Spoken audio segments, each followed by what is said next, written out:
Et bonjour à tous. Alors, est-ce que Eva, Dorian et Adrien, voilà, je vous ai passé en panéliste, donc normalement votre micro est ouvert. Voilà, super, je vous aperçois.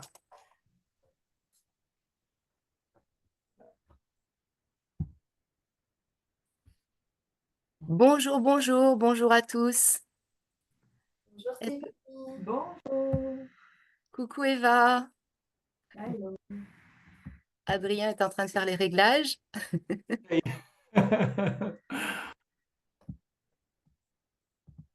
Ok, alors, le petit écran. Bonjour Agathe, bonjour Céline, Séverine, Geneviève, Sandrine, de Montsartou. Bonjour à tous.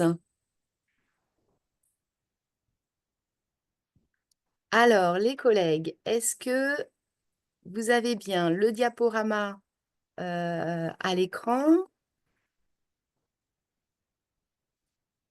et nos vignettes? La vignette avec nos invités et puis ma vignette également.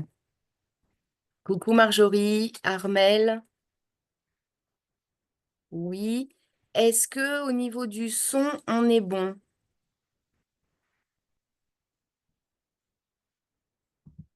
Parfait, parfait. Ok, super.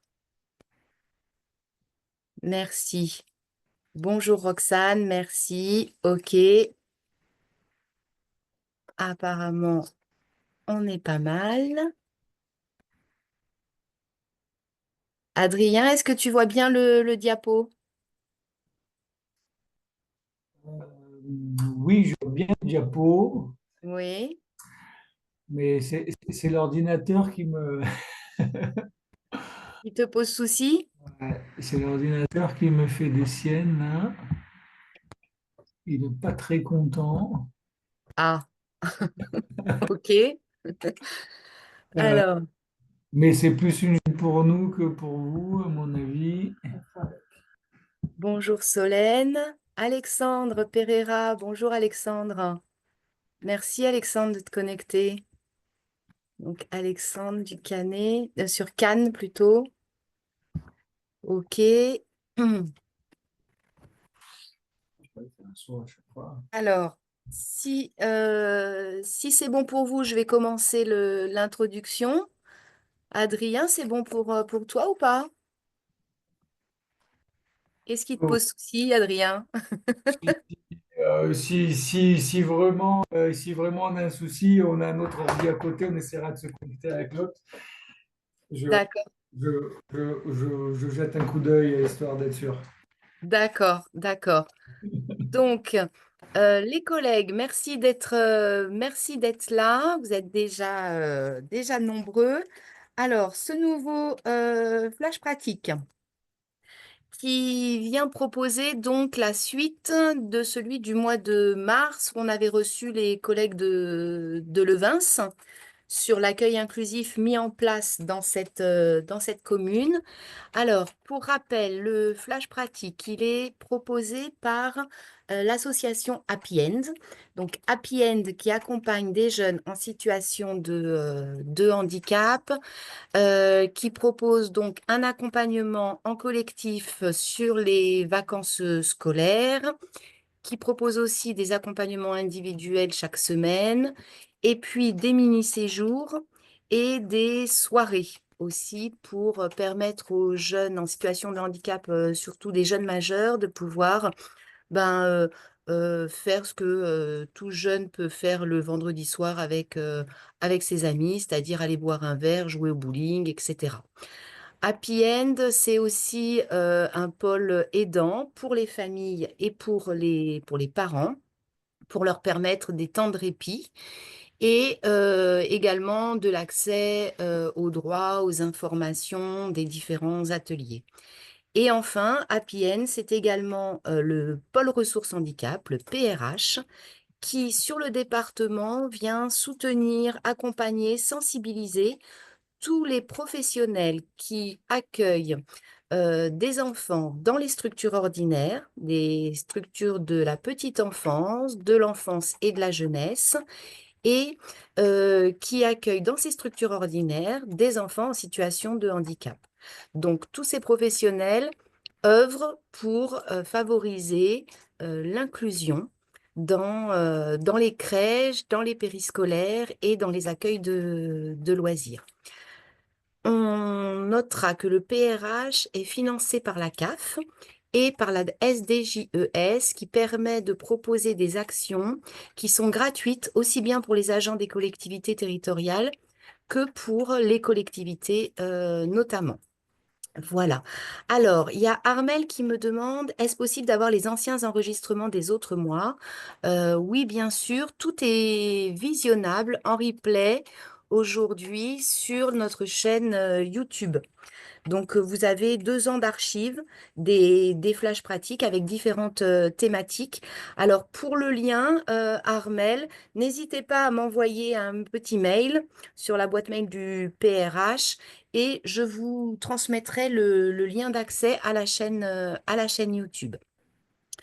Voilà pour Happy End et le PRH. Alors, ces flashs pratiques, c'est proposer de l'information sur un format d'1 heure et demie. Proposer de l'information sur la thématique du handicap. Et par moment, on a effectivement des invités avec aujourd'hui Eva Blondel, Doriane Spezia et Adrien Varani qui travaillent depuis, on va le voir, un bon paquet d'années sur la commune de Levins. Et ils font tous les trois un trio de choc au niveau de la direction Périsco et accueil de loisirs. Donc, on avait préparé ce flash pratique au mois de mars et évidemment, comme à chaque fois, ça passe très très vite. Donc, du coup, on n'avait pas pu le terminer, ce flash pratique. Et les collègues qui étaient connectés étaient d'accord pour qu'on puisse faire une suite et qu'on puisse conclure sur le travail qui était effectué sur la ville de Levins. Alors, aujourd'hui, on a Eva Blondel qui nous a rejoint, qui n'était pas là lors du premier flash, mais qui fait bien partie de cette équipe euh, bien ancrée sur la ville de Levins. Et je tiens à préciser que Levins nous avait accueillis pour le flash pratique, le premier, dans les locaux de la mairie. Donc, du coup, j'étais aux côtés d'Adrien et de Doriane. Pour des questions techniques, il nous a paru plus évident de le faire là à distance. Mieux qu'on soit 3 sur une petite vignette plutôt que 4. On avait vu que la dernière fois, le son n'était pas très bon. Donc, pour ce flash pratique, on a le soutien de la commune de Levins et notamment, on peut remercier Aline Bayot-Leclinge qui est venue, donc qui est élue à la ville de Levins, qui est référente handicap et qui est venue participer à la préparation de cette suite, de ce flash pratique. Donc vraiment, c'est un grand merci à la commune de Levins pour son implication et cette mise à l'honneur des professionnels de la collectivité qu'on va écouter aujourd'hui. Comme d'habitude, j'ai le chat sous les yeux. Vous n'hésitez pas, les collègues, si vous voulez intervenir, si vous voulez poser une question, si vous voulez nous raconter quelque chose, je relaye vos commentaires. C'est bon pour vous, Dorian, Adrien, Eva? On lance le diapo? Super, super, merci. Allez, c'est parti. Donc, voilà, Armel, hein, vous pouvez voir le précédent flash pratique et les autres sur la chaîne YouTube. Donc là, j'ai remanié le diaporama un petit peu pour l'actualiser. On ne repartira pas évidemment sur ce qu'on s'est déjà dit au mois de mars. On va être vraiment dans la continuité des propos de nos collègues. Alors, première petite vignette pour Eva.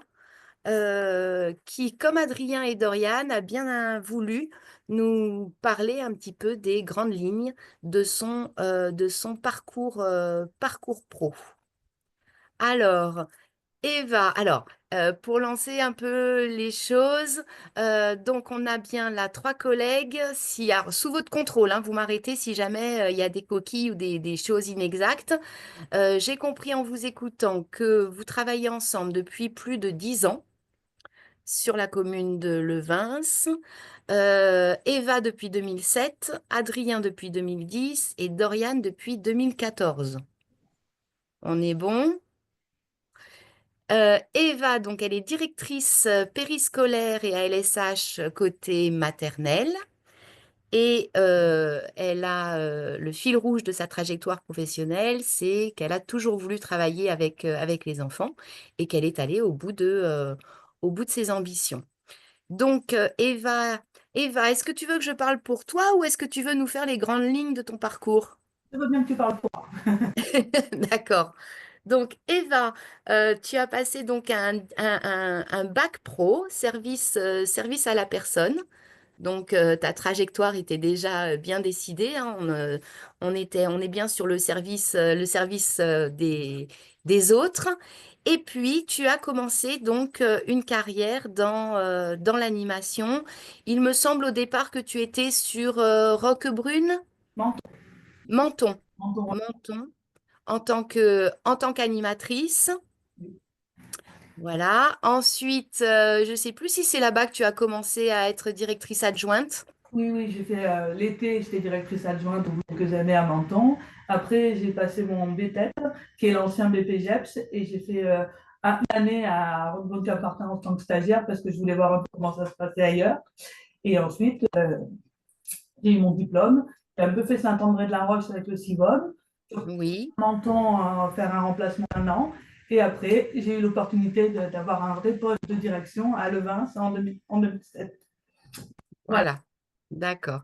Et donc, tu as accueilli Adrien et Dorian. Tu es la plus ancienne. tout à fait. Voilà, ok. Et donc, entre-temps, tu as passé ton brevet d'État, ancienne formule, puisque aujourd'hui, c'est le BPGEPS. C'est ça, hein? J'avais déjà le brevet d'État quand je suis arrivée à Levins, j'étais déjà diplômée. Tu étais déjà diplômée. D'accord, d'accord. Ok, ok. Donc voilà pour le parcours d'Eva qui, les collègues, bah, je pense que ça vous parlera pour les plus anciens, hein. C'est ça l'intérêt de mettre à l'honneur des collègues, c'est que ce sont des trajets à la fois communs et singuliers. Ok, merci beaucoup, Eva.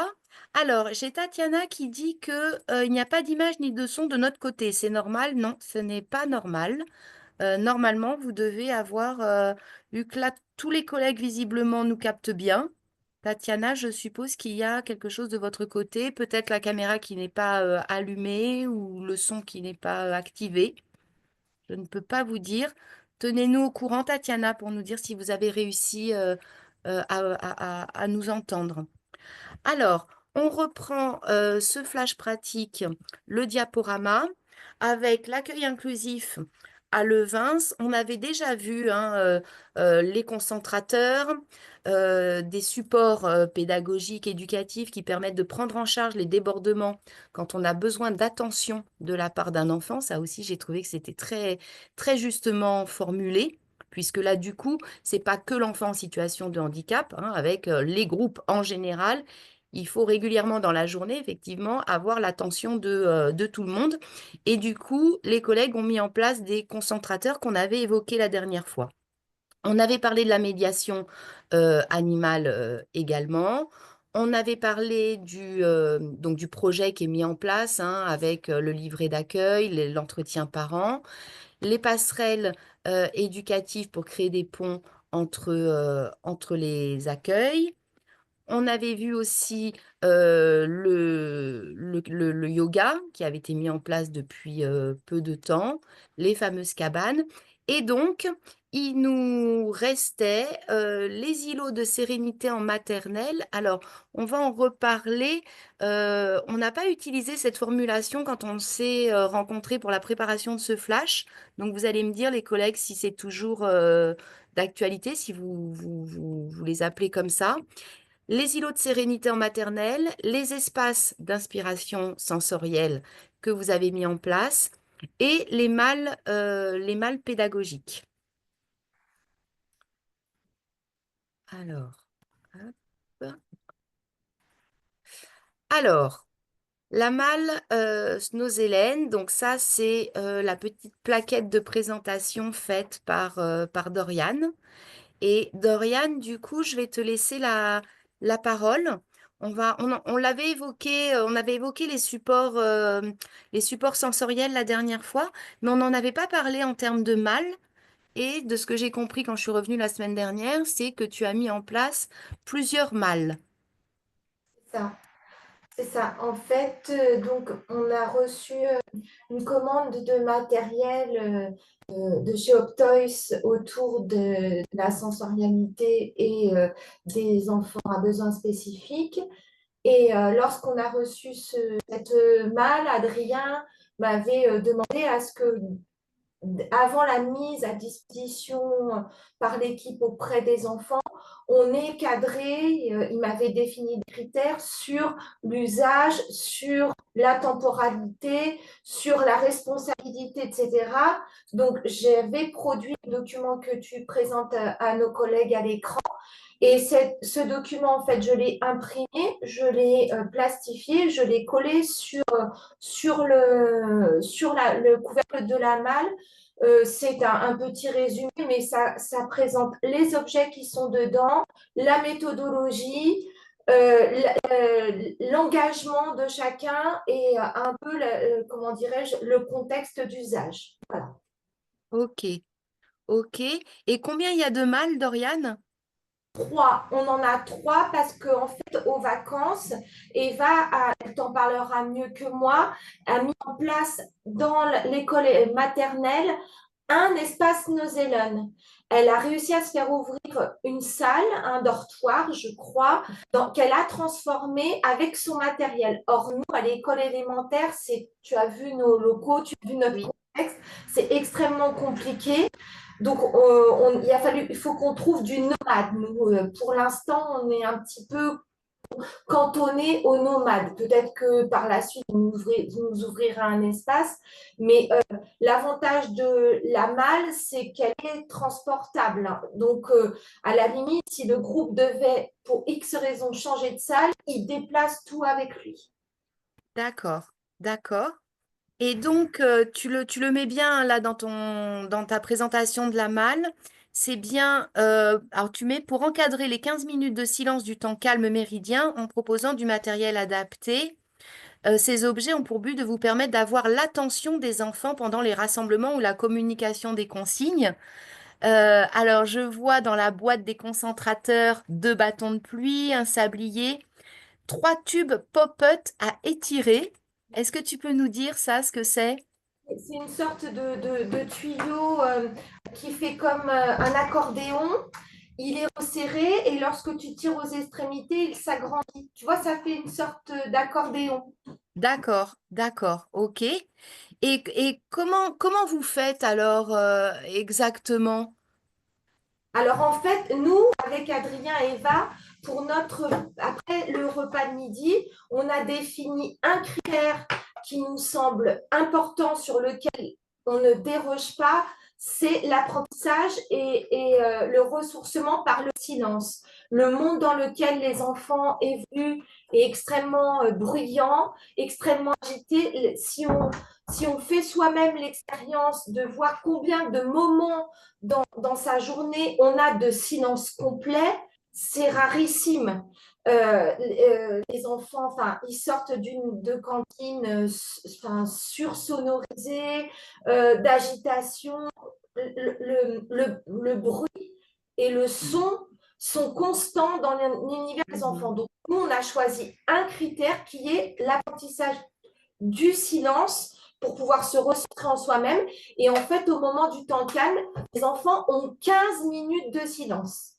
15 minutes de silence. Et ils peuvent lire, s'allonger, ne rien faire, avoir des concentrateurs, ils peuvent faire quelque chose.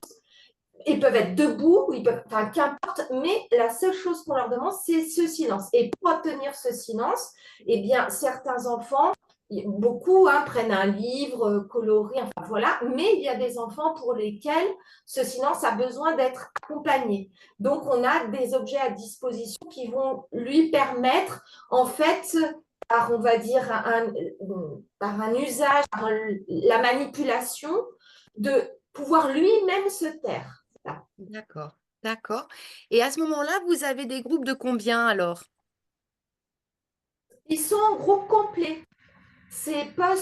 Donc c'est en fait, un groupe compte à peu près autour de 25, entre 25 et 30 enfants, je te dirais à peu près. D'accord.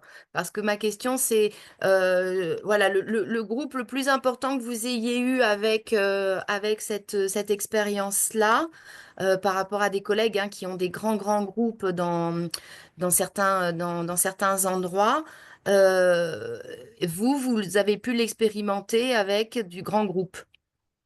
Une trentaine d'enfants. D'accord, d'accord. Ok. Et du coup, comment ça s'est mis en place au niveau des animateurs? Est-ce qu'ils ont accepté ce nouveau rituel? Est-ce que ça a pris du temps? Et est-ce que ça marche tout le temps? Est-ce qu'aujourd'hui, c'est institutionnalisé, on va dire, votre temps calme? Ça date des vacances, donc c'est assez récent encore. Avant, ils avaient la petite boîte qui se trouve tout à droite sur la vignette que tu présentes. Donc, ils avaient déjà l'habitude d'avoir des objets. Donc, ça, les animateurs, on va dire, c'est rentré dans leurs mœurs. D'accord, Le silence avant, Le, là tu peux dire. et le silence avant, le silence date d'il y a plus longtemps, effectivement. Et donc, les vacances en particulier, moi, je peux, vu parce que j'ai dû être en groupe, donc je l'ai pratiqué à la manière du groupe. Les enfants se sont appropriés les objets, mais là, par contre, peut-être qu'Adrien et Eva ont vu plus de choses, puisque Eva avait une salle et Adrien a moins été en groupe que moi pendant les vacances. Mais par contre, j'ai commencé à lire notre bilan de vacances, puisqu'on fait post-séjour, post-période, toujours un bilan.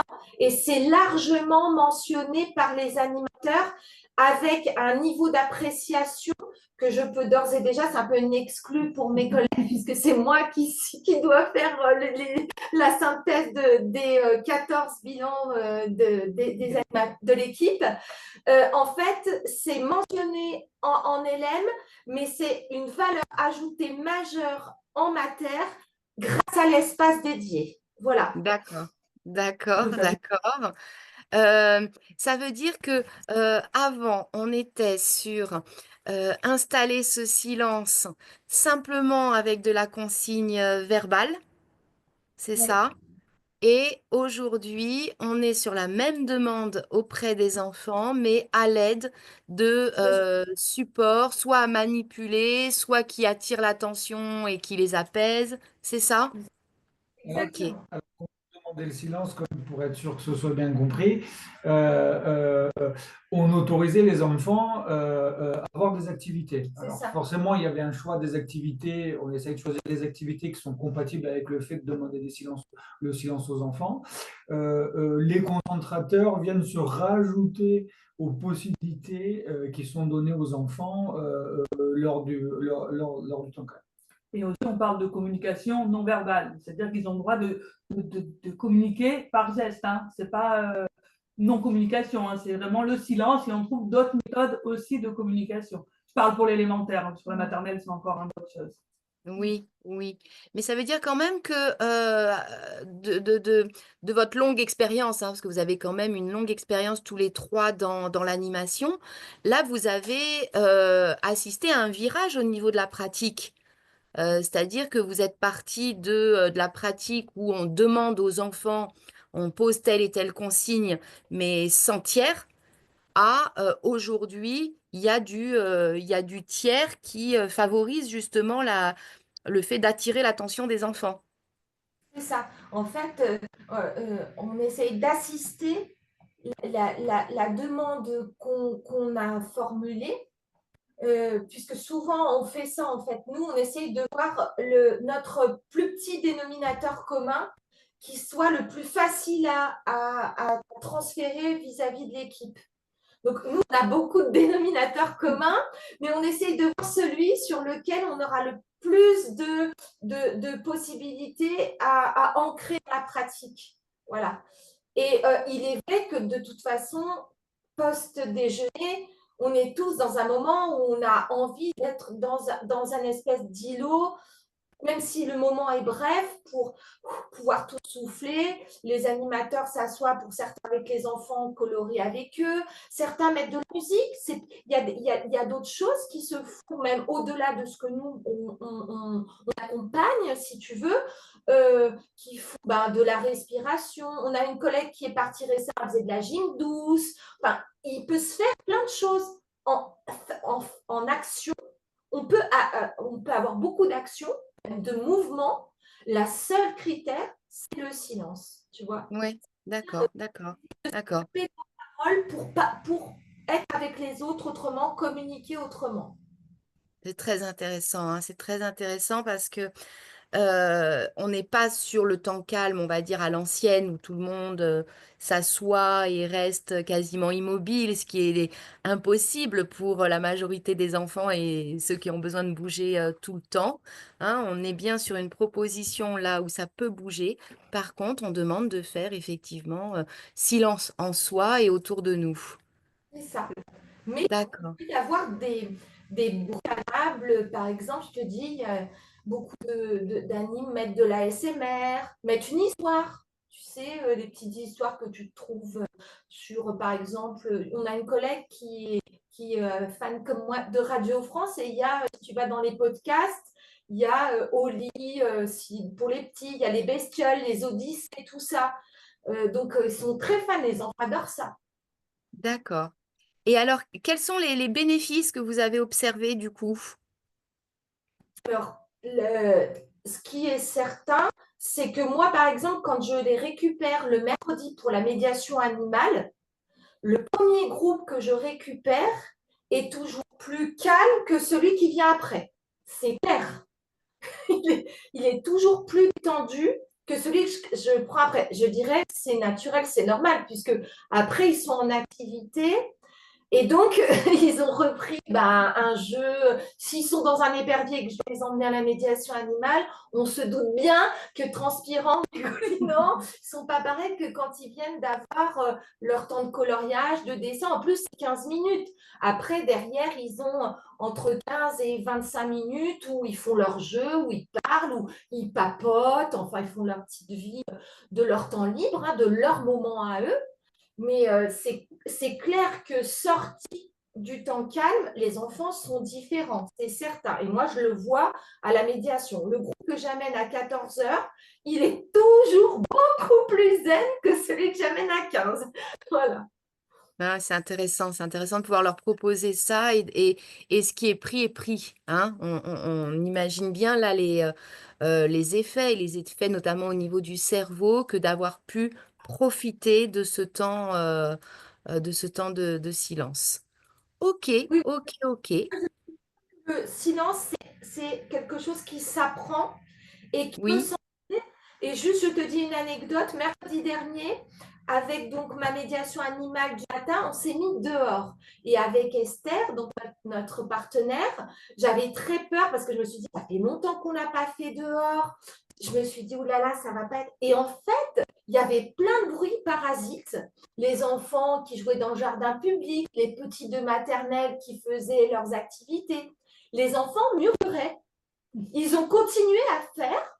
En fait, avec Esther, on se regardait, on se disait, mais c'est incroyable.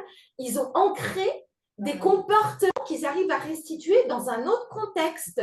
On est resté scotché, sachant qu'on avait quand même 3 TDAH. La seule chose qu'on a constaté, c'est que sur nos 3 TDAH, par contre, comme on était dehors et qu'ils avaient le droit se déplacer dans le jardin. Là, par contre, il y avait beaucoup plus de manifestations, d'agitation physique. Mais ce n'était pas grave parce que ce n'était pas le but. Tu vois, le but, c'était vraiment de ne pas faire peur aux animaux. Donc, on était vraiment satisfaite de voir qu'il y a des choses qui étaient en train de s'enraciner.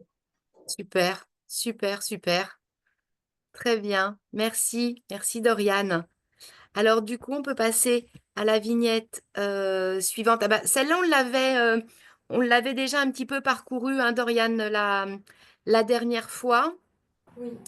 Donc ça, c'était... Alors, je ne sais pas si tu veux y revenir. Et après, on a effectivement les salles mises en place par... la salle mise en place par Eva. Euh, C'était simplement lorsque donc, enfin, tous nos collègues le savent bien, il faut toujours que l'organisateur, le donneur d'ordre, ait un support sur lequel réfléchir au budget. Donc, en fait, l'idée qu'on avait eue avec Adrien, c'était qu'on le mette en forme pour dire, voilà, on va engager le budget de l'accueil de loisirs à tel niveau, etc., pour tel bénéfice, parce que ça a été reconnu, parce qu'on a eu des retours d'expérience, etc.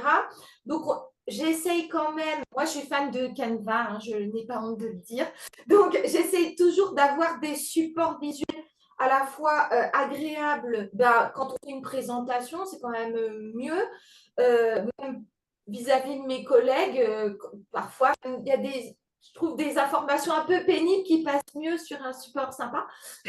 Oui, oui, Et oui.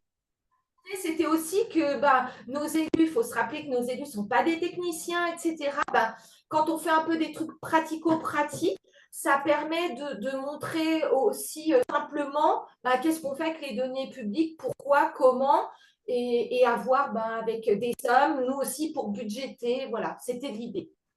D'accord. Donc ça, c'est une plaquette d'information, hein, que vous avez créée, à la fois support pédagogique pour la transmission aux animes et à la fois visibilité du travail mis en place pour la commune. C'est C'est ça, ça. Doriane, hein? D'accord. Oui, oui, c'est extrêmement bien fait. Et du coup, on aperçoit là les outils adaptés par tranche d'âge. Ma question, c'est combien de temps il vous a fallu pour réunir tout ce matériel, notamment en termes de budget? Là, est-ce qu'on s'inscrit sur plusieurs années là? Ça fait, oui, c'est ça. En fait, on a commencé en septembre 2023 puisqu'on a commencé avec le Snow Zealand, donc avec notre premier. Et là, en fait, petit à petit, parce que ce qu'on n'arrive pas à avoir, c'est. Enfin, après, les élus font leur chose à leur sauce, mais nous, ce qu'on voudrait, c'est que nos élus, en fait, vraiment nous donnent des budgets affectés par projet. Or, ils nous font un global et c'est à nous derrière de voir ce qu'on va affecter à telle ou telle intention, à tel ou tel projet. Donc, en fait, depuis 2023, bah, toutes les années, on thésaurise un petit peu sur le matériel en disant, bon, bah, allez, cette année, on se donne 10%, voilà, c'est l'année dernière 5%. Et petit à petit, on accumule, on les met en plus à disposition des animes pour eux-mêmes construire des choses intéressantes. Hein. Les animateurs là-dessus sont débordants d'idées et vraiment, ça nous permet d'enrichir notre collection, nos ressources. Et en plus, bah aussi, ils nous disent, ah bah, quand on achète des choses, telle chose, ne le rachetez pas, c'est vraiment de mauvaise qualité, ça ne convient pas. On a éliminé des choses, en fait, aussi. Hein.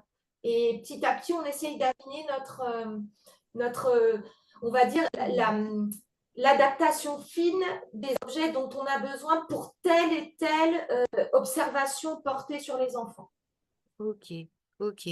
Alors, on en reparlera avec la question du bilan et de l'évaluation des actions réalisées. Mais forcément, on évoquera l'implication des animateurs et comment vous avez justement réussi à ce que chacun apporte sa petite contribution. Et là, on l'entend bien dans ce que tu nous dis, hein. Là, ils sont même, voilà, à vous dire oui, ça, mais pas ça, à apporter eux-mêmes des idées. C'est génial parce qu'on est vraiment là sur une dynamique collective au niveau de l'équipe. Donc, on reparlera de comment vous avez réussi à impulser cette dynamique. Alors, du coup, les espaces d'inspiration sensorielle, Est-ce que vous parlez toujours d'îlot de sérénité? Je veux juste préciser, Dorian, que quand tu m'avais envoyé le projet parmi les idées que tu avais mis sur papier, qui était super, ça, îlot de sérénité, évidemment, ça avait résonné tout de suite et j'avais trouvé ça très, très chouette comme image. Est-ce que vous appelez ça toujours comme ça ou pas? Quand je monte ma cabane, moi, dans mon, on va dire dans mon aquarium, oui, je me suis fait un panneau îlot de sérénité. L'été, quand j'avais fait mon été en direction de maternelle, j'avais fait un îlot de sérénité dans le couloir. En fait, moi, comme tu as vu, j'ai toujours des difficultés d'espace. Donc, j'essaye de visualiser les espaces par des affichages et des repères visuels. Voilà. D'accord, d'accord. Donc là, Eva, c'est la salle en maternelle, c'est ça? Alors, c'est tout nouveau. On a testé ça pendant les dernières vacances, si vous avez bien compris. C'est que j'ai vu qu'on avait commencé à avoir pas mal de matériel d'aspiration Snowzellen.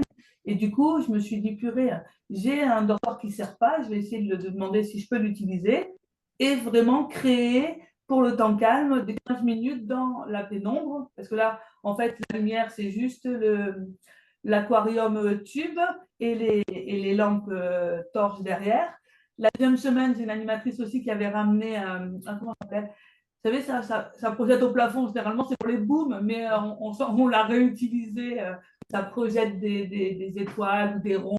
Enfin, ça projette des choses au plafond. Donc, ça aussi, c'était sympathique. J'avais peur que ce soit évident, mais finalement, non. On peut le réutiliser de manière zen, j'ai envie de dire. Et du coup, voilà, donc les matelas sont empruntés à la maternelle. C'est ce qui se sert pour faire leur parcours de motricité. Donc, on a des gros matelas qu'on a depuis des années.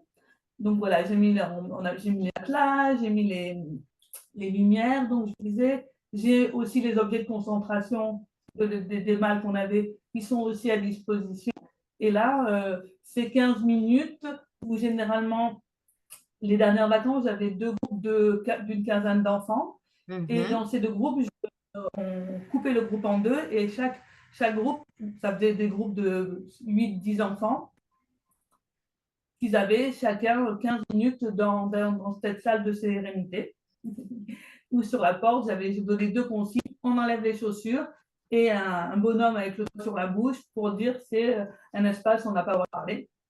Et également, on mettait de la musique, comme disait Laurent, de la musique douce, des histoires et les objets pour s'occuper les mains. Voilà. Et est-ce que tu peux nous parler des coussins spécifiques, Eva? Oui, c'est vrai. On a ça aussi.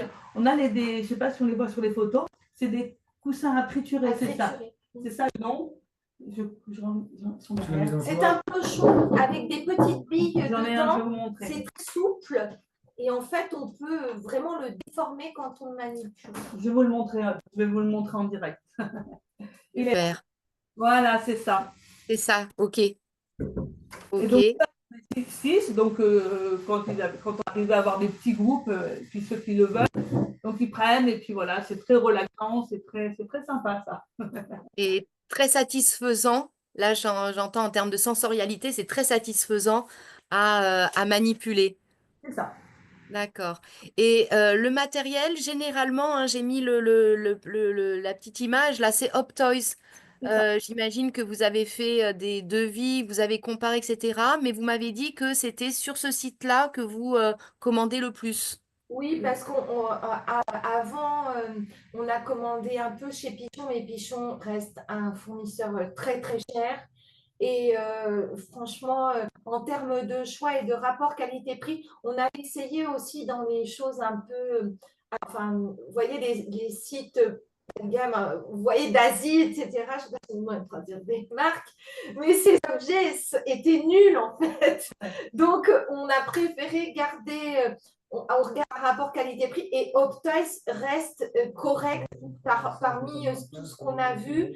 Et en plus, comme ils fournissent aussi des ressources intellectuelles, Oui. je pense que c'est important enfin, voilà, c'est une espèce de loyauté, de mon point de vue, où eux, de leur côté, ils font un certain travail qui est au-delà de la commercialisation.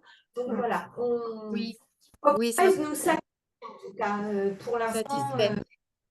Et oui, sur les grands sites, hein, effectivement, Doriane, sur les grands sites avec des objets vraiment à très très bas prix, on s'est bien rendu compte qu'au niveau qualité, sécurité, même au niveau des normes aussi, c'est pas du tout dans les clous. Donc oui, là, il vaut mieux renoncer à un objet à bas prix et attendre un peu plus longtemps pour pouvoir le prendre effectivement ailleurs, mais qu'au moins on soit sécure et sur la durée notamment. Et pour Optoys, tu as raison, je manque pas de le signaler. Il y a vraiment des articles et des données pédagogiques, explicatives qui sont pareil, super bien faites, avec des posters, des schémas, etc. Et Optoys, c'est vraiment un site ressource vers lequel on peut se tourner, y compris pour faire de la transmission du côté de nos équipes. Donc, Ok, ok. Oui, Eva. Pour les îlots de la sérénité, c'est pas la même chose que les îlots de la sérénité ne concernent pas vraiment le temps calme. Ou c'est surtout si un enfant a besoin d'être sorti du groupe parce qu'il est trop agité et qu'il a des soucis avec le trouble du comportement ou autre. C'est plutôt nous, la direction, qui prenons en charge ça. Et on amène ce petit qui a besoin d'être tranquille à ce moment-là. Et l'îlot-sérénité, c'est plus un moment d'isolement de l'enfant qui en a besoin à un moment donné. c'est ça. De repli. Voilà, C'est du retrait du éducatif, retrait et en du fait. repli. Quand l'enfant D'accord. ne peut plus être intégré au groupe. Merci. Tu peux peut-être décrire ce qu'il y a dedans et comment vous l'avez fait? Ah, pour l'îlot, il reste sensoriel. Il y a aussi des activités, des jeux. Enfin, il y a beaucoup de choses dans cet espace-là. Mais voilà, en fait, c'est quand la maison brûle, quoi. Vraiment, les animateurs nous appellent en général lorsque le comportement de l'enfant est incompatible avec sa sécurité et celle du groupe. C'est vraiment le critère sur lequel, voilà, si l'enfant présente un danger pour lui-même ou les autres, il a tapé dans du matériel, il s'est mis à courir de partout comme s'il voulait s'enfuir, enfin des choses comme ça. Là, les animateurs enfin même eux, de toute façon, le bon sens, je dirais, prend le dessus. Mhm. Se rendent bien compte d'eux-mêmes. Donc à ce moment-là, nous, on gère l'émotion, voilà, on gère l'émotion avec l'enfant, on l'accompagne dans sa gestion, la redescente, ensuite la discussion, et tout ça, c'est fait avec de l'activité. On va colorier ensemble, on va lire ensemble, on va faire un dessin. Souvent, nous, on insiste sur la réparation, on va faire des excuses, des affiches, on va dire du travail d'intérêt général.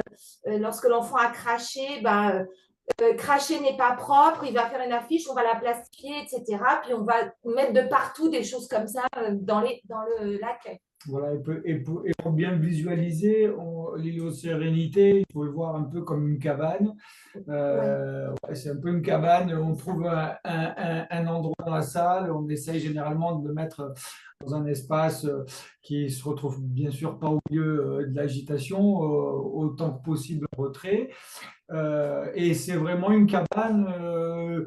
Souvent, on met des draps autour pour que l'enfant puisse être à l'abri des regards, donc vraiment qu'il puisse se sentir isolé, même si la cabane se trouve parfois dans la salle d'activité, pour des questions de place.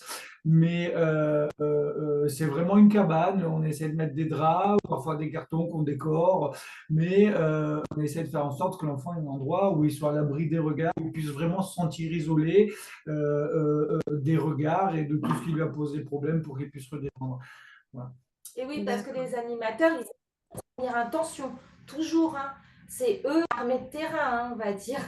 C'est eux qui sont bons. Donc, voilà. Et puis même pour la crédibilité, c'est important. En première intention, ils y vont, ça marche, ça marche. Il y a des fois, ça marche, hein, ils ont leur recette. Et puis quand ça va, nous, on a nos propres espaces. D'accord. Donc là, voilà, c'est aussi un choix éducatif fort dans votre projet. C'est que chaque membre là de la direction peut à l'instant T laisser en plan ce que vous êtes en train de faire, hein, administrativement ou autre. Je pense à Adrien aussi, hein, qui a d'autres responsabilités en plus de la direction là, de l'accueil de loisirs. Du coup, ça veut dire laisser en l'état et faire focus sur l'enfant et ne pas, pareil, je pratique un peu à l'ancienne, je ne sais pas si c'est bien de dire ça, où le directeur, la directrice va prendre l'enfant dans son bureau, lui continuer plus ou moins ses tâches, et l'enfant doit être là dans le bureau à dessiner, à colorier ou je ne sais quoi. Là, non. Votre choix, c'est vraiment vous aussi, vous allez faire repli avec l'enfant et vous laisser tout à faire cessante.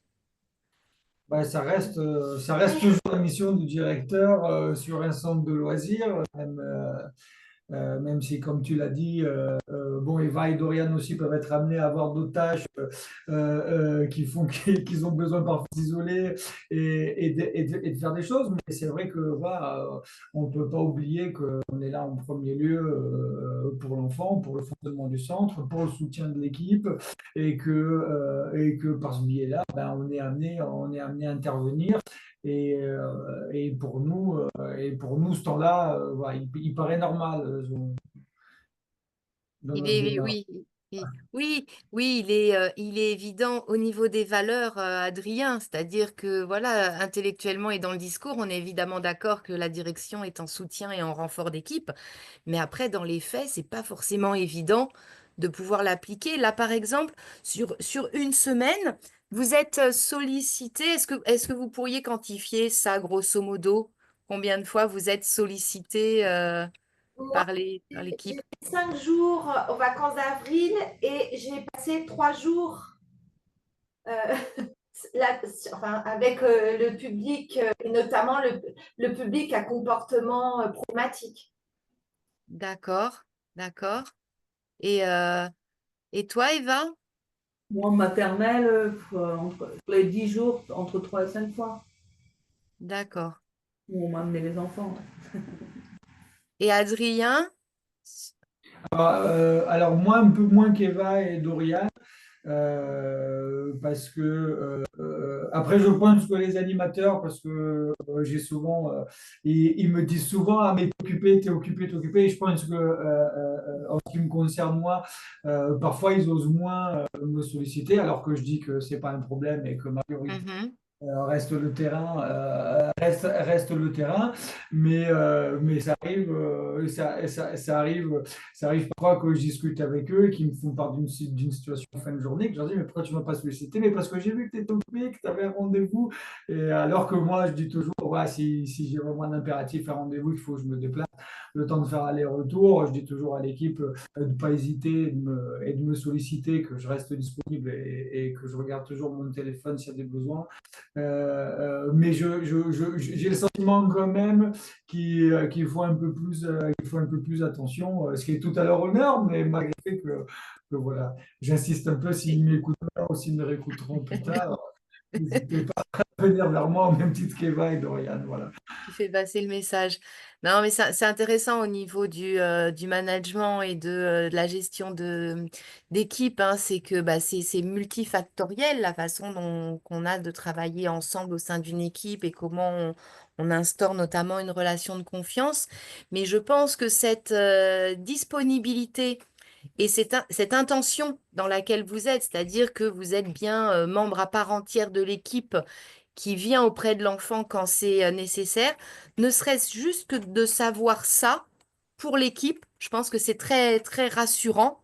Et du coup, effectivement, ils vont apprécier peut-être un peu différemment, hein, qu'une équipe, en gros, qui ne se sent pas soutenue et accompagnée par sa direction, va avoir tendance à plus souvent interpeller qu'une équipe qui, au contraire, sait que s'il y a besoin, on interpelle. Et puis, tiens, c'est marrant. Du coup, on va trouver nos propres ressources parce qu'on est sécure, simplement, parce qu'on sait que si vraiment j'arrive pas, je pourrais interpeller. Donc là aussi, on voit bien hein, votre fil rouge là dans votre façon de vous inscrire au sein du travail d'équipe. Ok, ok. Alors, on va passer à la vignette suivante et cette fois, on va bien pouvoir développer comment ça se passe à Levins sur la question des bilans et de l'évaluation. Moi, ça m'a résonné hein, parce que là encore, on est dans les textes, on y est. Sur le terrain, pas du tout. Et là, j'ai envie de dire presque tout secteur confondu. Mais dans le secteur de l'accompagnement de l'autre, faire attention quand même aux agents. Oui, on en a l'intention au niveau des directions, mais c'est quand même difficile à appliquer. Alors, les petites phrases que j'avais notées pendant qu'on préparait ce flash, enfin sur les deux préparations qu'on a faites ensemble, cette intention selon laquelle vous-même, vous avez des ressources. C'est ça hein, que vous venez mobiliser chez les animateurs. L'exemple des postes aménagés avec, par exemple, les sacs à dos confortables. Donc, vous verrez si vous en parlez. Et puis, cette idée selon laquelle tout le monde a y gagné, la question de faire du bon travail, d'être satisfait et finalement de trouver un bien-être dans l'activité que je réalise, c'est bénéfique pour tout le monde, aussi bien pour les agents que pour les enfants que pour la collectivité dans sa globalité.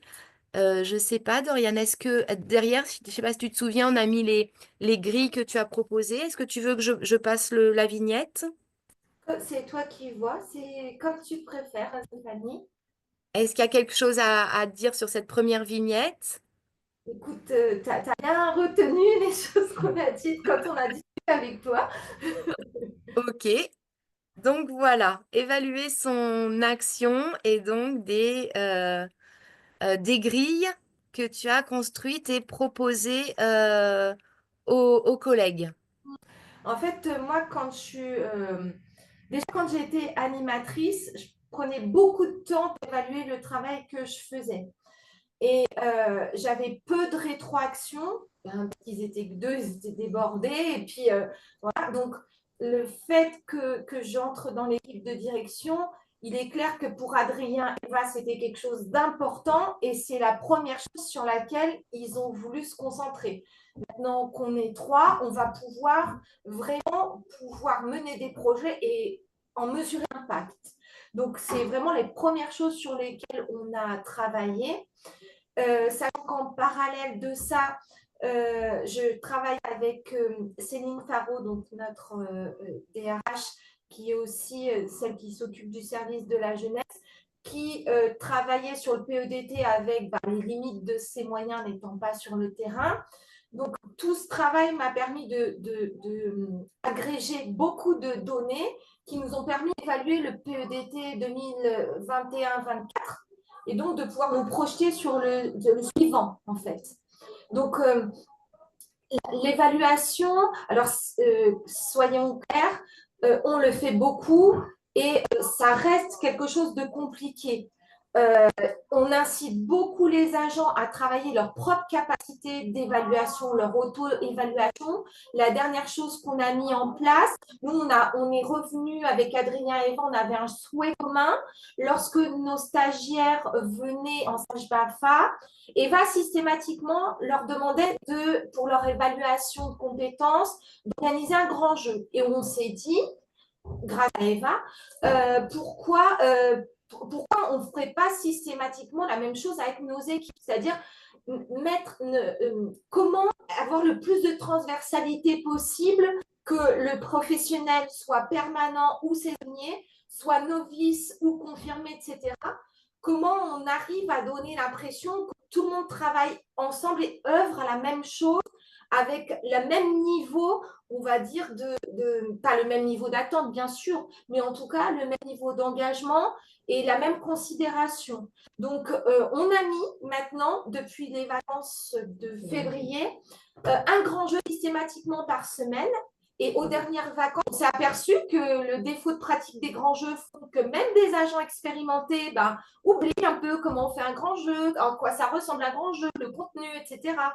Donc, en fait, on a bien vu qu'il fallait intervenir et on a mis, par exemple, en place une grille d'auto-évaluation. Quand j'organise un grand jeu, voilà tous les critères que je dois respecter. À la fin du grand jeu, comment je peux voir si j'ai répondu de façon satisfaisante à l'organisation de mon grand jeu, aux objectifs de mon grand jeu. Et en fait, cette méthodologie, on l'applique pour tout.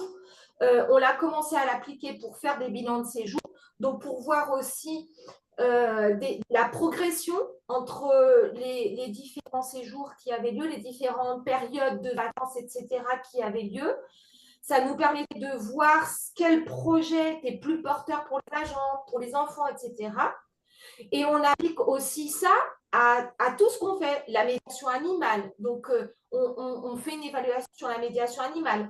On fait des évaluations sur nos passerelles, sur tout ce qu'on fait l'objet d'une. On ne fait plus rien sans l'évaluer, en fait. Ça veut dire, Dorian, que... attends, je fais passer ça. Ça veut dire que tu as fait des grilles. Chaque évaluation a sa propre grille, c'est ça? Alors, des fois, je reprends des choses. Maintenant, je vais vite parce que en plus, on a beaucoup travaillé ensemble sur les critères avec Adrien et Eva. Et en plus, je les connais un peu, donc quand je leur envoie, je sais que souvent, ils vont me faire rajouter des petites choses, mais on a beaucoup de, on va dire, la perception de l'accueil de l'atteinte des objectifs et de la réussite, entre guillemets, du séjour, je pense savoir assez bien comment ils vont la regarder. Après, ils me rajoutent des trucs, on se rajoute des trucs et c'est bien. Mais ce système-là, en fait, va de plus en plus vite, j'ai envie de dire, même si ça prend du temps, hein, je ne vous le cache pas, mais ça va de plus en plus vite. Et en plus, j'essaie de trouver comment les agents peuvent le transvaser vers les enfants. Par exemple, sur les passerelles, où là, donc, ce que vous avez dans la vignette tout en bas à gauche, c'est donc sur la passerelle de l'année dernière du projet donc des CM2 qui vont à la MDJ. Donc on essaie de développer l'autonomie et les enfants en fait, lorsqu'ils sont en passerelle CM2 vers la MDJ, eh ben, ils apprennent à faire à manger eux-mêmes, ils vont consommer leur propre repas, etc., pour être dans des situations d'autonomie qui rendent compte lorsqu'ils vont à la MDJ. Et donc, bah, on a détaillé est-ce que vous avez l'entrée, qu'est-ce que vous avez découvert, etc. Donc, ça nous permet aussi de créer des liens avec nos partenaires. Par exemple, dans le cas de la médiation animale, la vignette que vous avez en haut à droite, bah, cet impact, il est évalué aussi avec notre intervenant. Et là, cette année, concernant la médiation animale, on a poussé beaucoup plus loin. Bon, alors, je ne vous cache pas que c'était dans un but d'obtenir des subventions auprès de la Fondation Sommaire. On ne les a pas eues, mais on voulait obtenir un évaluateur externe aussi pour voir si nos démarches d'accompagnement d'aménagement spécifique, vues par un professionnel de l'enfance, elles étaient efficientes. Voilà. Alors, on n'est pas dans la performance, mais on est à trouver un partenaire qui va orienter les décisions qu'on va prendre, les aménagements qu'on va proposer et les choix pédagogiques qu'on va réfléchir avec l'équipe. Donc, en fait, tout ça, c'est travailler avec nos partenaires. Maintenant, sur la médiation animale, bon, ça m'a demandé pas mal de travail de profil d'enfants, mais en fait, pour les enfants qui participent à la médiation animale, on a créé des profils. Vraiment, ils sont listés sur toutes leurs compétences et leurs inhabilités. Et on a vu quels critères on voulait travailler. Et d'une séance à l'autre, avec l'intervenant et moi, on fait nos deux évaluations pour voir la progression de l'enfant. Ce qui fait qu'on arrive à avoir un regard fin sur le public. Alors, Dorian, il y a plusieurs choses qui sont évaluées. Là, on était sur évaluer l'action mise en place, hein, donc une activité, un projet, etc. Qui évalue? Si j'ai bien compris, il y a l'enfant, il y a une partie pour que l'enfant donne sa propre appréciation, c'est ça? Et une partie pour que l'animateur donne sa propre appréciation, auto ou pas. Et ça. éventuellement un intervenant extérieur aussi dans le cas de la médiation, par exemple. C'est ça? Donc, on a en fait 3 évaluateurs. Les données que vous recueillez, ce sont celles faites par l'enfant, le ou les professionnels. C'est ça? Pas sur toutes les choses. Par exemple, pour le projet pédagogique des vacances, il va être évalué par les enfants de façon moins formelle au moment des rituels. Les animateurs ont leur fiche d'activité. Ça, c'est très important. On a remis en avant la fiche d'activité parce qu'on s'est aperçu que c'est une façon basique de comprendre ce que c'est un objectif et là, comment on peut l'atteindre, cet objectif. Donc, on écrit avec eux, on fait des projets d'activité d'animation où on écrit des critères avec eux, on décide ensemble des critères qualitatifs, quantitatifs, 3, pas plus, on est basique, mais où on est travailler la réflexion de l'animateur et sa capacité à se poser les bonnes questions quand il fait quelque chose avec l'enfant et pas éparpiller ses observations. Bien sûr qu'on pourrait choisir d'autres choses et qu'il y aurait des tas de trucs à évaluer. Mais comme on leur dit toujours, tous les trois, je parle pour eux, ils me diraient, mais posez-vous 1, 2 questions et répondez à ces questions-là plutôt que de vouloir vous en poser 15 et de n'avoir finalement de réponse à apporter sur rien. Donc vraiment, on travaille sur tous ces niveaux-là. D'accord, d'accord. Et j'ai deux questions en même temps. Euh, il me semble que la frontière est mince entre l'objet d'évaluation, si on peut le dire comme ça, l'évaluation de l'action et l'évaluation des progrès de l'enfant. C'est ça. Et là, il faut faire super attention parce qu'on est bien d'accord qu'on est sur un lieu d'accueil, accueil loisir, et que, a priori, on n'a pas à évaluer les compétences de l'enfant comme on le ferait dans un lieu de soins ou dans le contexte scolaire, par exemple. Donc, du coup, comment vous vous êtes dépatouillé avec ça, Doriane, puisque j'ai bien compris qu'il y avait des petites grilles qui concernaient aussi les progrès des enfants.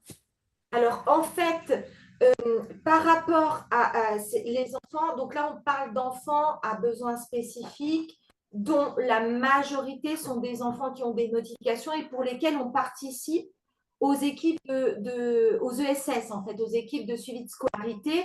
Donc, on a déjà beaucoup de relations avec les professionnels et grâce à Adrien, il faut le dire, on a aussi beaucoup de relations avec les familles, de très bonnes.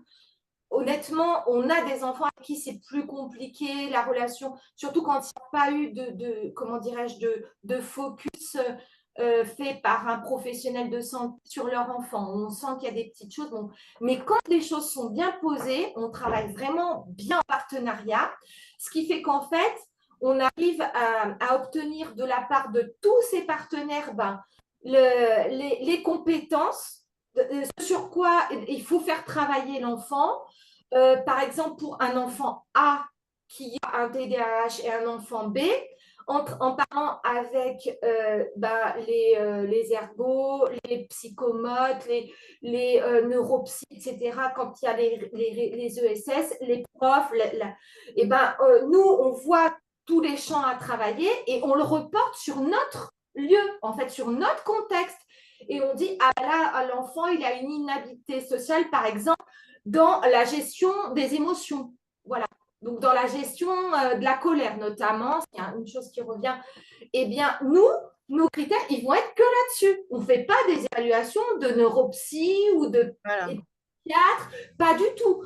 Nous, en fait, c'est vraiment sur des observations pointues qui nous ressortent des ESS, qui ressortent des inhabilités, on va dire, du contexte général du profil de l'enfant fait par tous les partenaires, tous les co-éducateurs, je dirais, toutes les personnes présentes dans sa vie.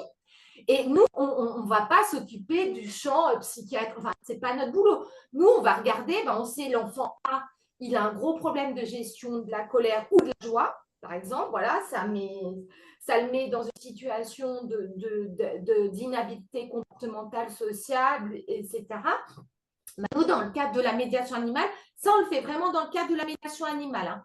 Dans le cadre de la médiation animale, on va voir les bénéfices de lapin parce qu'il y a vraiment une posture précise à adopter pour être dans la médiation animale, pas de l'animation assistée par animaux, hein, vraiment de médiation animale avec un tout petit nombre d'enfants.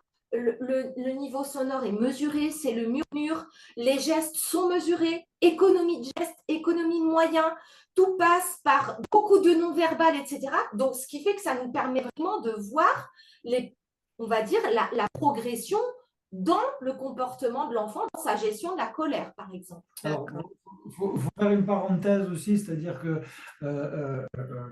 Doriane s'est formée sur les questions, particulièrement au départ du TDAH. Elle s'est beaucoup intéressée à cette question dans un premier temps, avant d'élargir son champ de compétences. Mais c'est aussi par ce biais-là que cette réflexion est venue. Bien sûr qu'on se pose, dans l'animation, on se pose beaucoup de questions qui vont dans ce sens-là, mais il y a aussi ce bagage avec lequel nous a apporté Doriane, avec un sens de l'observation assez important aussi qu'elle a.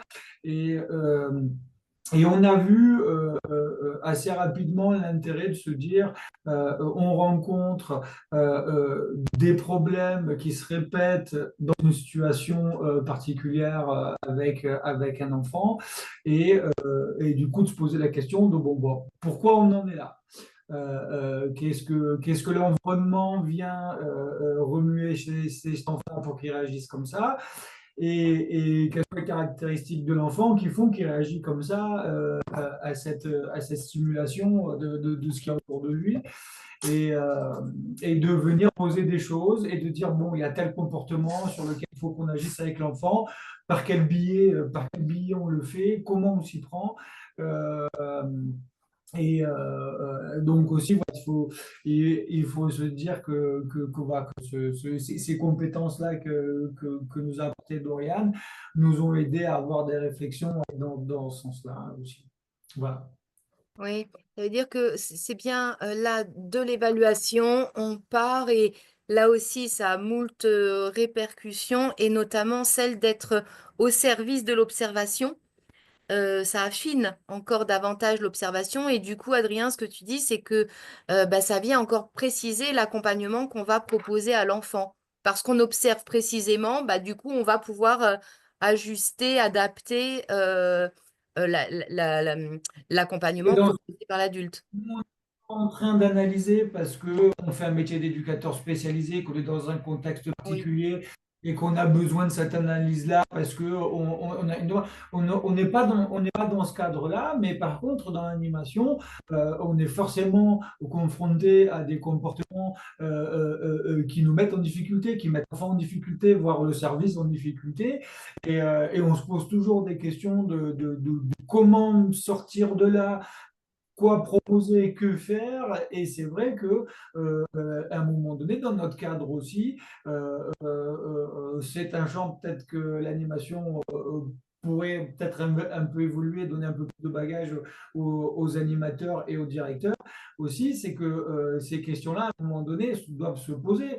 Plus on avance dans la question d'inclusion, plus on est confronté à des comportements auxquels on ne sait pas répondre, qu'on ne sait pas interpréter, et qu'on ne sait pas vraiment accueillir. De fait, ces questions sont là et se posent. Maintenant, dans les formations qu'on suit, on n'est pas outillé forcément pour avoir ces réflexions-là et trouver des réponses. Donc aujourd'hui, voilà, c'est une situation qui s'impose à nous.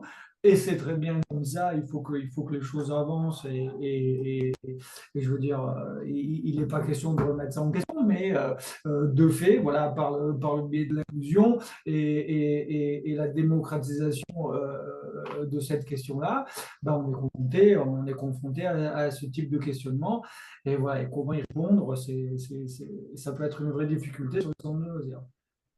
Ok. Il y a Elodie qui demande si vous pouvez parler plus fort. Alors, je pense que ça te concerne toi, Adrien, si tu peux peut-être juste t'avancer un peu plus près du micro éventuellement. Euh, et alors, du coup, comment vous avez réussi à convaincre? les animes, les équipes de participer à remplir ces grilles et pas juste à les remplir parce qu'on imagine aussi que ça pourrait être fait de façon très désinvolte. Bon, ils nous ont demandé ça, on remplit vite fait. Non, comment vous avez réussi à les convaincre de l'utilité de cet outil-là? Je ne vais pas te mentir, hein, c'est fluctuant et il y a des gens très engagés dedans. Quand on donne une éval, par exemple, j'ai des agents, ils me rajoutent des pages pour me mettre des commentaires, me dire, détailler plein de trucs, etc. Donc après, il faut que j'arrive à condenser tout ça, à faire des ponts. Et il y en a d'autres, ils ont coché. Voilà, je ne vais pas changer les gens, ce n'est pas mon but. Les gens sont ce qu'ils sont, etc. Par contre, il y a quand même une demande de poste. Par exemple, sur les fiches d'activité, quand on a décidé de remettre les fiches d'activité, Adrien est allé voir la haute direction parce que ça prend du temps, hein, c'est sûr. Donc, nos agents ont 30 minutes pour faire la fiche d'activité. Donc, à un moment, il nous en faisait beaucoup mal. Donc, on s'est dit, il vaut mieux en faire beaucoup moins mieux, voilà, avec beaucoup plus de soins, avec un vrai bon usage et une bonne évaluation. Quand on leur donne les bilans de séjour, généralement, enfin, je trouve que si le séjour, le bilan est souvent à l'image de ce qu'on peut observer nous en direction. C'est-à-dire que quand on sent qu'il y a plein de rétroactions, etc., alors ça va commenter, ça va être en théâtre, ou plein de problèmes aussi. Ouais. Voilà, c'est les agents qui viennent pas beaucoup, qui sont plus détachés de ça. Et c'est normal quand on vous sollicite sur les vacances pour faire 2 jours une ATSEM, etc. Bah, c'est sûr qu'elle va pas, déjà, elle va avoir vu moins de choses. Donc, je peux le comprendre. Après, sur le projet, notre projet d'animation, nos projets d'activité, quand on fait nos prépas, en fait, tous les mois, on a 2 heures de planning, prépa, etc. On prend le temps de travailler les grilles avec eux. Et là, clairement, on voit qu'il y a des agents qui maintenant ont vraiment ritualisé leur suivi de projet. Tous les mercredis en fin de journée, ils prennent des petites notes. Quand ils font les rassemblements, ils posent des questions aux enfants pour avoir leur qualitatif, leur quantitatif. Vraiment là-dessus, moi, en tout cas, les M, je le vois vraiment, il y a une progression importante. Après, bien sûr, je te dirais que les gens ont dû, bien sûr, en plus, s'ils ne sont pas dans le bon mood, etc., il y a plein de critères. Mais en tout cas, on ne cesse de leur redire, attention, c'est pour vous, la valeur de votre travail, de ce que vous êtes en tant que personne, de ce à quoi vous contribuez, de votre relation à l'enfant, de votre relation à votre travail, de la reconnaissance due à votre travail, il nous faut du palpable. Si vous êtes vu une fois dans l'année pour votre entretien individuel, entre le mois de janvier et le mois de décembre, est-ce qu'on va se rappeler de ce que vous avez fait? Tout ça, c'est du terreau, c'est ce sur quoi on va pouvoir faire évoluer votre carrière, on va pouvoir faire évoluer vos compétences, on va pouvoir voir par exemple, ça a permis à Adrien de voir dans notre équipe 2 agents sur lesquels, qui se détachaient pour aller vers les boîtes papillons. Il en parlait mieux que moi, mais là, on met en place les boîtes papillons, etc. Ça nous a permis de dire, ah ouais, là, on a capté ça, ces gens-là, ça va le faire, etc. Donc, tout ça nourrit notre réflexion, leur travail, leur perception d'eux-mêmes et de leur travail. Et nous, ce qu'ils sont pour pouvoir, on va dire, profiler aussi nos agents. C'est-à-dire voir comment on va les accompagner, comment on va les amener vers la réussite d'eux-mêmes, en fait. Comme eux, ils mettent en place la réussite des enfants, quoi. Et aussi une chose qu'il faut dire, c'est que convaincre les animateurs, évidemment, il faut qu'ils comprennent l'intérêt qu'ils ont à mettre ça en place. Et là aussi, la question qu'on parlait de la disponibilité de la direction, bien sûr que ça passe par là, ça passe par le fait que, en tant que directeur, on puisse intervenir auprès de l'enfant quand on le prend en charge, mettre des choses en place. Et quand le retour en équipe, et quand l'enfant revient dans le groupe, et que les animateurs voient, ah, tiens, ce qu'a fait Dorian, en fait, ça fonctionne, le gars, il revient, il est transformé, il aurait descendu, il fait des excuses alors il aurait probablement pas fait à l'avance quand il était en crise. Donc, il y a aussi évidemment la question du résultat, c'est-à-dire qu'à un moment donné, c'est passé par le fait que la direction mette en place des choses et qu'on soit en mesure aussi qu'il y ait des résultats qui soient palpables pour l'équipe. Donc il y a aussi, et c'est pas négatif ou un reproche, c'est-à-dire on a tous besoin à un moment donné de comprendre quel intérêt on a à aller dans ce sens-là, et si on comprend l'intérêt, si on comprend la sensibilité, la démarche, là on est plus propice à l'écoute, à y aller, parce que il y a une deuxième chose, c'est que ça demande un engagement supplémentaire des animateurs et des équipes, c'est-à-dire que ce sont des pratiques qu'on n'a pas dans nos habitudes de tous les jours, dans notre animation classique, et ça va demander. Pareil, on parlait des concentrateurs tout à l'heure. Bah, les concentrateurs, ça demande une surveillance des animateurs, puisque l'enfant qui prend un concentrateur, pour certaines ressemble à des balles, en moins de 5 secondes, il commence à la lancer vers, alors que ce n'est pas du tout le but, ni l'utilisation qui est permis pour pouvoir avoir du calme et de la concentration. Donc, il faut qu'il y ait une visibilité sur le résultat et sur l'intérêt d'aller vers ce chemin-là,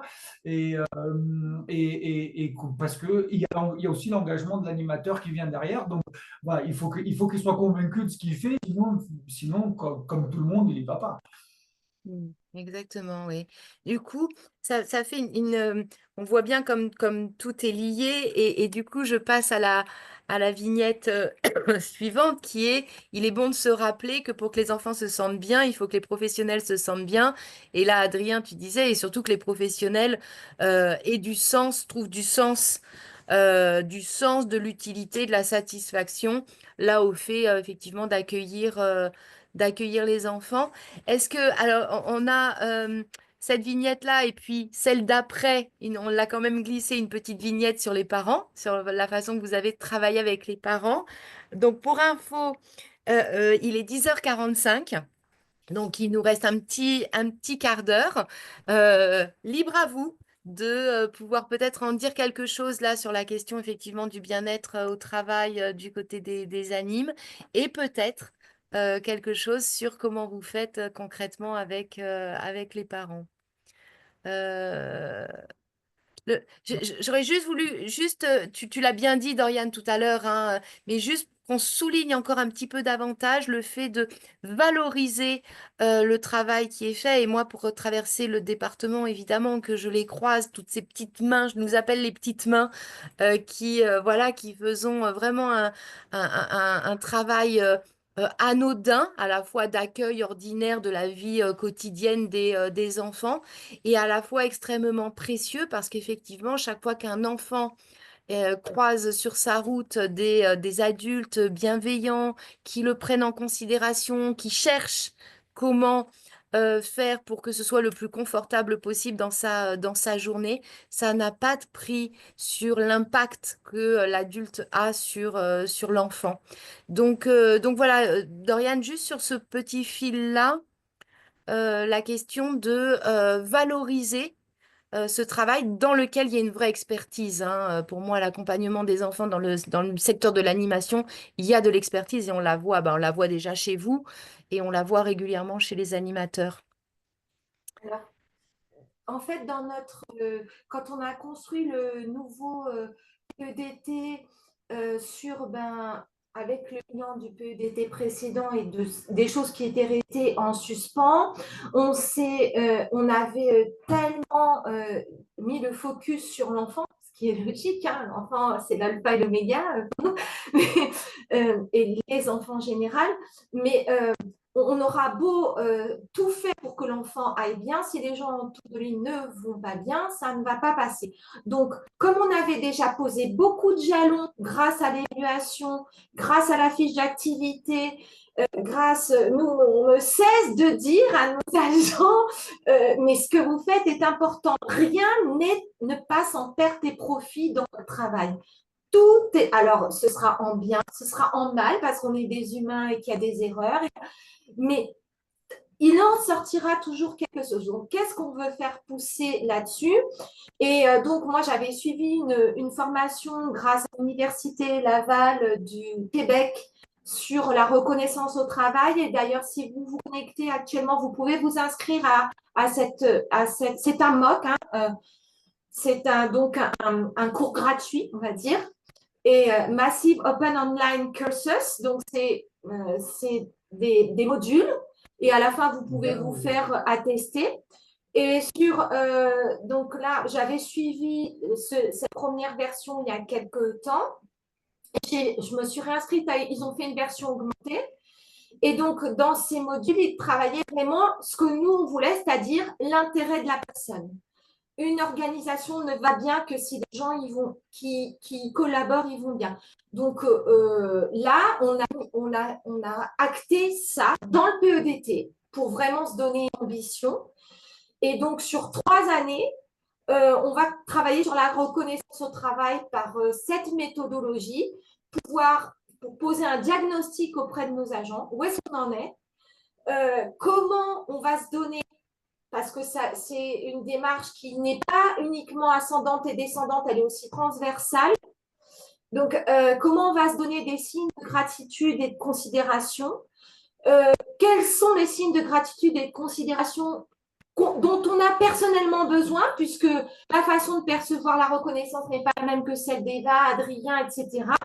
Par notre personnalité, on a besoin de choses différentes. Et donc, comment on va mettre en œuvre une culture où on crée le bien de la personne, la reconnaissance de la personne, pour que vraiment on arrive à aller dans le sens de la cohésion d'équipe, puisque vous êtes sans doute tous confrontés aux mêmes soucis que nous, c'est le turnover de nos équipes. Hein, voilà, un agent qu'on a 6 mois, 3 mois parce qu'il remplace quelqu'un, une personne qui tombe en arrêt maladie. Ben voilà, si on devait calculer, vous, nous, tous les agents qui ont changé, ne serait-ce que depuis le mois de septembre, les bras nous en tomberaient à tous si on prenait le temps de le faire. Donc, on se dit que si on met en place une culture organisationnelle de reconnaissance au travail qui va dans la valorisation de la personne, ça pourrait nous permettre d'avoir moins de fluctuations dans nos cohésions d'équipe, dans nos difficultés de communication, dans nos difficultés relationnelles. Ce serait en fait le fondement qui permettrait d'agréger les nouvelles personnes et de peut-être voir avec moins de difficultés toutes ces variations qu'on a dans le turnover de nos agents. Merci Doriane, c'est très, très, très clair, très, très précis, très passionné aussi de ta part. On sent hein, comme vraiment cette question-là, elle t'anime et c'est vraiment chouette. Alors, du coup, est-ce que vous êtes OK pour qu'on se donne qu'un petit peu de temps sur la question des parents? Et il y a Élodie qui demandait si elle pouvait, si on pouvait transmettre le diaporama. Donc, le diaporama, non, je ne peux pas le transmettre puisqu'il a été voilà, co-construit avec les collègues de Levin et qu'il est la propriété du PRH. Mais par contre, vous êtes d'accord, les collègues, pour dire que s'il y a des professionnels qui veulent avoir des informations, des sources, etc., je peux faire l'intermédiaire entre vous et eux. Hein, vous êtes évidemment d'accord. Et, euh, et puis, voilà, et puis voir si même éventuellement, avec votre autorisation, leur donner votre contact, s'il y avait des questions précises. Voilà, donc Élodie, il peut y avoir du lien encore derrière pour récupérer les informations qui seraient passées un peu vite. Et Élodie aussi qui nous dit, en tant qu'animatrice, alors que nous nous occupons d'enfants différents, l'accès questionnement aux parents n'est pas bien vu. Point d'exclamation. Donc du coup, bah, ça nous fait une chouette petite transition sur la communication avec les parents, parce que c'est un besoin qui est récurrent. Donc, sur cette vignette, j'ai mis bravo, vous avez fait votre boulot de maman. C'est une petite phrase dont j'ai été témoin, que j'ai entendu pas plus tard que la semaine dernière, alors que je venais pour la préparation du flash, et Adrien qui a été interpellé par une maman qui avait voilà, besoin d'échanger avec lui sur ce qui s'était passé le matin avec son fils. Donc j'ai assisté bah, là précisément hein, à la posture professionnelle de l'équipe, hein, parce que là on sent bien que c'est vraiment porté par tous les trois. Une écoute, une disponibilité et puis des encouragements et une valorisation du parent. Voilà, donc qui s'est traduit par bravo, vous avez fait votre boulot de maman. La maman était ravie hein, d'entendre ça et soulagée. Rassurer les parents, c'est rassurer les enfants. Donc là aussi, ces petites phrases que j'ai glanées pendant la préparation. Et puis, on rencontre, on écoute, on prend le temps et les langues se délient. Dernière petite phrase.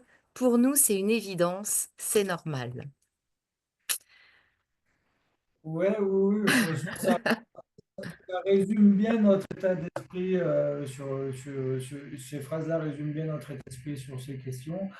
Un peu plus fort, Adrien, s'il te plaît. Un petit peu plus fort, s'il te plaît. Merci. Je disais que ces phrases Oui, résument bien notre état d'esprit sur ces questions. En plus, c'est vraiment quelque chose qui est partagé dans l'équipe de direction. Donc, avec Eva et Dorian, on se retrouve bien dans cette manière de faire. Évidemment que quand on voit une collègue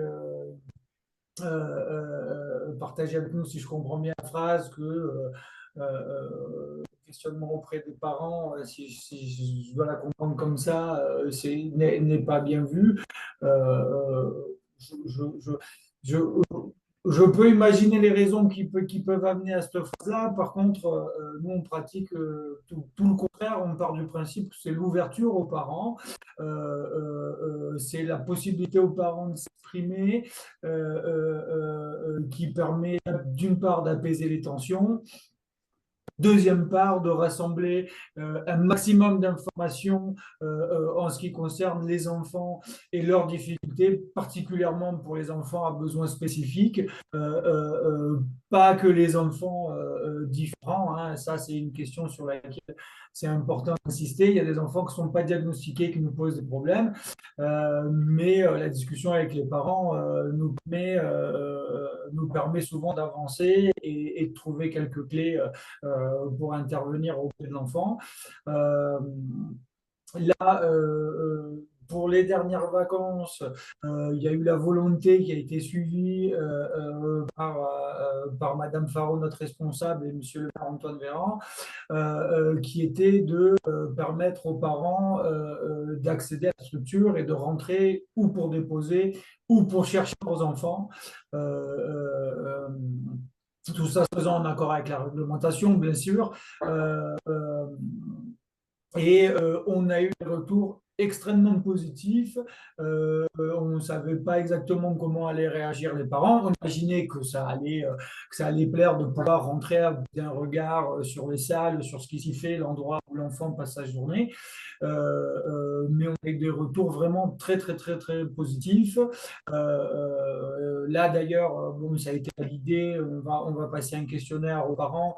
Le but étant de valider la démarche pour la pérenniser aussi sur les temps de mercredi en plus des vacances. Ma petite idée, ce serait d'essayer de revenir à ça sur les temps périscolaires, mais on n'y est pas encore. Mais vraiment, je reste convaincu que l'ouverture aux parents nous permet de nous éviter beaucoup de problématiques et d'apporter des réponses avant que ça s'envenime, parce que ça ouvre la porte aussi aux parents pour venir nous voir et pour nous faire part des choses qui les inquiètent, des choses qui les dérangent, et ça nous permet d'apporter une explication ou tout simplement de dire aux parents, écoutez, vous nous faites un problème, je le partage à l'équipe, on va se donner un temps d'observation, on ne va pas intervenir auprès des parents, on va se donner un temps d'observation, et on va essayer d'analyser, de tomber sur le fait accompli pour pouvoir confirmer ou pas ce que vous dites et la problématique que vous mettez en avant. Et ça sont des choses qui nous permettent, j'en suis convaincu, d'éviter beaucoup de problèmes et beaucoup d'énervement qui seraient dus à un manque de communication, à un manque de regard sur ce qui se passe dans la structure. Et en fait, et surtout, une chose que je répète souvent, c'est on accueille des enfants mineurs, on se doit de répondre aux inquiétudes et aux questionnements des parents. Et c'est normal de rendre compte, on accueille des enfants mineurs et on nous délègue la responsabilité. Voilà, c'est un état d'esprit qu'on devrait avoir. Et je pense qu'en tant que parent, on partage ça dans l'équipe de direction. En tant que parent, je veux dire, on est unanime pour dire quand on dépose notre enfant, on se sent rassuré et en plus, on veut, en tant que parent, pouvoir s'exprimer, pouvoir échanger avec les professionnels qui accueillent notre enfant et que tout ça ne fait que renforcer les liens. Et par ce biais-là, enfin, on vient toucher l'enfant puisque les parents qui nous font confiance, quand l'enfant voit que les parents vous font confiance, forcément, quand l'animatrice intervient et je sais que les animateurs me font souvent le retour de dire, mais Adrien, quand on dit que là, il atteint la limite et que ça continue, on va voir Adrien, très souvent, ça redescend. Parce que les parents, les enfants savent qu'on a un lien qui est fort et avec les parents et ça vient encore une fois soutenir l'équipe. Donc on est en plus en plein dans notre rôle de soutien à l'équipe. Donc voilà, c'est encore une fois, c'est une question qui vient toucher beaucoup de points comme les autres choses qu'on a abordées depuis le début. C'est pas que la question des parents. C'est aussi l'impact au bout des comptes que ça a sur l'enfant et le fait qu'il sache en venant que bon voilà, il y a rien qui est établi et que quand les parents sont d'accord avec nous, je vois très clairement l'impact que ça a sur le comportement de l'enfant quand il revient le lendemain. Ouais, moi, ce que je trouve l'important, c'est d'instaurer un lien de confiance avec les parents. Et souvent, quand moi, je reçois les parents, et je sais qu'Adrien le font aussi, je leur dis, on est une équipe et on n'est pas dans le jugement, on n'est pas dans la critique des parents. On relate des faits et on essaie de trouver ensemble avec les parents des solutions pour les enfants. Oui, ce que je vais te dire, Eva, c'est important, oui. C'est ça. Faites toujours attention, par contre, d'être factuel. Et vraiment de mettre de côté toutes les interprétations qui viennent naturellement à tout le monde. Aussi par l'expérience que vous avez sur le terrain, il y a des choses que vous voyez qui vous permettent d'en déduire ou de vous projeter sur ce qu'il y a derrière. Mais quand vous parlez aux parents, soyez factuel, restez vraiment sur les faits parce que c'est ce qui aussi permet de recentrer la discussion. Les parents, eux, sont dans l'interprétation. Ça vous permet de revenir, si vous l'avez été, de revenir sur les faits, de dire non, on n'est pas dans le jugement, on n'est pas dans l'interprétation, on a ce problème qui s'est présenté à nous, on se pose la question quand on aborde des parents pour des problèmes rencontrés, que ce soit de comportement ou autre. Merci, merci les collègues. J'ai lancé le sondage, hein, je le fais jamais avant la fin du propos de l'invité, mais là, comme il y a des collègues qui doivent partir et qu'il est déjà 11h01, pour répondre à Élodie, vous l'avez très très bien démontré, c'est que des fois, on aurait tendance à vouloir aller plus vite que la musique, c'est-à-dire, bah oui, passer aux questions, passer à venir chercher auprès des parents des réponses qu'ils n'ont pas forcément, mais voilà, le réflexe, c'est de venir dire, bah il y a eu tel problème, tel problème. Si effectivement, on n'a pas posé, excusez-moi, en amont, une disponibilité, une écoute, une relation de confiance, oui, forcément, on est renvoyé sur nos pénates quand on vient poser des questions et qu'on vient essayer de chercher et d'explorer un peu. Donc, on entend bien ça, la façon que vous avez de planter le décor, c'est qu'en toutes circonstances, et là, moi, je l'ai vu en plus à plusieurs reprises en venant sur le Vince, la disponibilité. la disponibilité dans laquelle vous inscrivez. Ça, je tiens vraiment à le souligner parce que c'est pas du tout évident. C'est pas évident à garder parce qu'on est sans arrêt interrompu. On a sans arrêt plein de soucis à régler. Et quand on est interpellé par 1, 5, 10 enfants, 1, 2, 3, 4 parents, c'est pas facile de garder intacte cette écoute fine dont j'ai été témoin effectivement quand je suis venue vous rencontrer. Donc vraiment merci beaucoup. On- je vais réfléchir comment on peut faire si éventuellement on revient sur cette question-là parce que elle est récurrente, hein, la communication avec les familles. Il y a une formation demain par le PRH sur la communication avec les parents, mais je trouve ça très intéressant aussi de pouvoir donner la parole aux collègues sur concrètement comment vous faites. Je trouve que c'est encore plus inspirant que la formation formelle qu'on peut se proposer au sein du PRH. Donc, à réfléchir, peut-être le 20, je reviendrai encore vers vous. En plus, vous passez très très bien à l'écran. Et vos propos sont, oui, vraiment source d'inspiration et très clairs et très étayés. Donc, voilà, moi, je les trouve vraiment, vraiment aidants. Du coup, un grand merci. Ça, c'était, ah oui, c'était la petite vignette de Floriane, pareil, qui avait. Alors, ça, c'était dans ton mémoire, hein, Floriane, Doriane, pardon. Floriane, qu'est-ce que je dis? Doriane, dans ton mémoire où tu disais que. Ah, je perds le. Hop. Euh,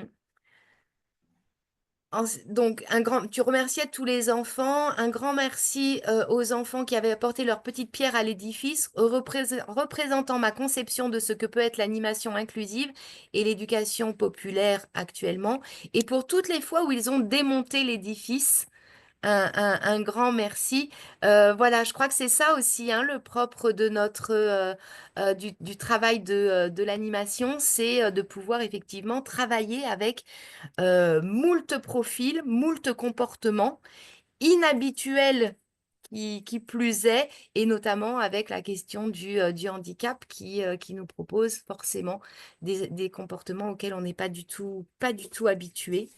Alors, du coup, un grand merci, ça vraiment, je ne veux pas louper, de remercier évidemment Doriane, Eva, Adrien pour votre engagement, votre professionnalisme, votre générosité aux côtés de tous les enfants. Un grand merci aussi à tous les animateurs, à vos collègues qui font le travail de terrain au quotidien. Et enfin, un grand merci à la ville de Levins qui vraiment, vraiment nous a accueillis à bras ouverts et qui a fait de tout ce qui était possible pour que ces deux flashs pratiques, du coup, puissent être réalisés. Donc, vraiment, un grand merci à vous. Armel qui demande si en juin le thème est différent, peut-on encore s'y inscrire? Merci pour ce temps de partage et d'expérience. En juin, on sera du côté plus on reviendra sur le secteur de la petite enfance. On va se déplacer à Mougins et on sera là entre les différentes expériences de partenariat qui sont vécues entre les crèches de Mougins et les institutions du médico-social, donc avec l'éducation spécialisée, main dans la main avec le milieu ordinaire. On va donner la parole aux collègues sur la commune de Mougins. Mireille Anger d'Antibes qui nous dit merci, bonne journée. Merci Mireille, merci d'être connectée. Mireille qui référente handicap sur la ville d'Antibes et qui généralement se connecte avec son équipe sur ces flashs pratiques. Merci à vous, merci Roxane, merci Armel, merci les collègues de Levins. On se voit dans une quinzaine de jours. Je reviens vous voir je suis très contente, moi, quand je viens vous voir à Levins. On se retrouve dans 15 jours pour ce qu'on a convenu, ce qu'on a convenu ensemble. Et encore, mille merci pour votre partage et pour votre travail, vraiment qui est de qualité. Merci Stéphanie. Merci Ouais, merci à beaucoup, toi. merci à toi. Merci. Merci à tous, au revoir. Bonne Je, journée. Je mets bientôt. fin au webinaire. Merci et bonne semaine à vous tous. À très très bientôt. À très bientôt. Au revoir. D'ailleurs, on va voir comment l'équipe.